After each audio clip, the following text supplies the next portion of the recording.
Yung mga pantatlong araw pa lang dito sa Saudi. Mga hindi nakukuha yung mga luggage. Yan, nangalakal. Yan o, nangalakal o. Kumuha kami ng hanger. Yan o. Di Sadik.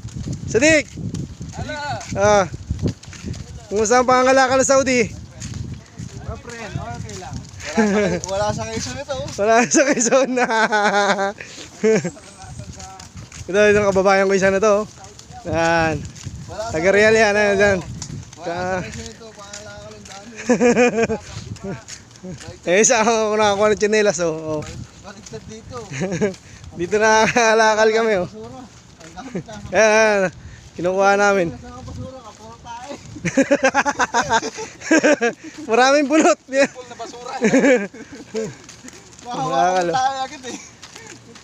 Ito pala magiging trabaho namin dito, mga lakal. Ang bihira. Ano pre? Pre, okay lang ba pre? Naka-video ako pre. Baka mamaya pag-post mo niya, may tumulong sa atin ha. Pre. Yan natin lahat yan.